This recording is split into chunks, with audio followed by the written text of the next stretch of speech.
Satisfaction left 24 schools reduced to ashes. The interministerial task team says it wants to find lasting solutions. The task team will engage in a prayer session at Mashau today, a session in which they say will help in restoring calm. Well, our reporter Belani Pakadi joins us live from Vuwani with an update. Belani, a very good afternoon to you. Do bring us up to speed with what is happening out there in Vuwani. Yes, very good afternoon, Alicia. We are at Mashau, just outside Vuwani.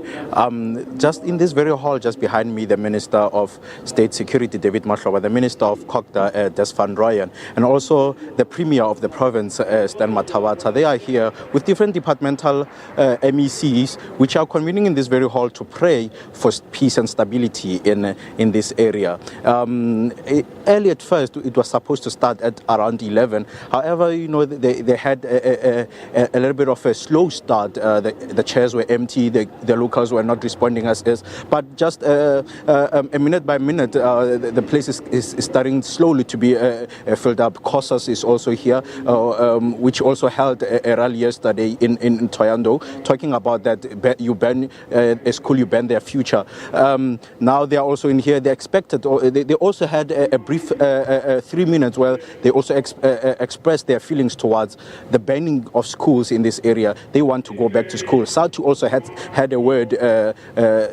Alicia, saying that they too want to go back to school. Their employees want to go back to work, but they can only do that if only there is safety, and then they would like the government to promise them safety, and they also want the community to promise them safety so that they can come back and teach learners here at this area. Belani, look, we know that the interministerial task team is still there.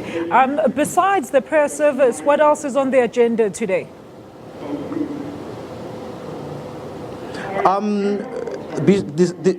Besides it, the prayer session, we haven't been told anything where the interministerial task team will be. But what we know is that most of them will not be going anywhere. They'll be here during the course of the week, still be continuing in engaging traditional leaders and perhaps through them the community.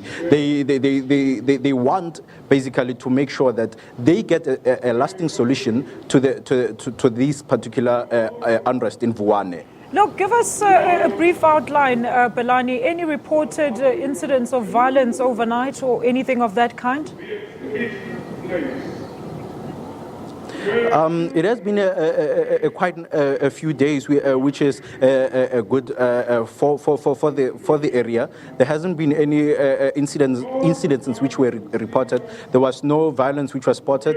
Police remain heavily in the area.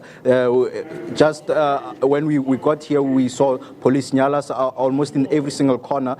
Police remain to be vigilant in each and every single corner of Vuwani. So there hasn't been any kind of incidences which were reported, Alicia. But what I can tell you is that the government is hard at work. They are trying to engage these particular chiefs and also through them the community so that they can put this bed to rest. Even yesterday when they were briefing the media, they told us that a lot of the people are just for the Vuwani people protest continuing, but they are condemning the banning of schools and property. Look, before you go, Belani, very quickly, I mean, we did hear that the MEC expects the schools to resume on Monday, this coming Monday.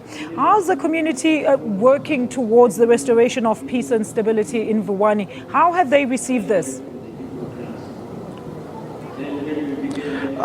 In some parts of Vuwani, Alicia, you find that the community in itself have set their own teams where they protect their own schools. They want to see their children back to school on Monday. The community has some of the community members have took it upon themselves that they want to protect their facilities. However, you find that there are people who are still saying that the shutdown must continue at least until the 3rd of August.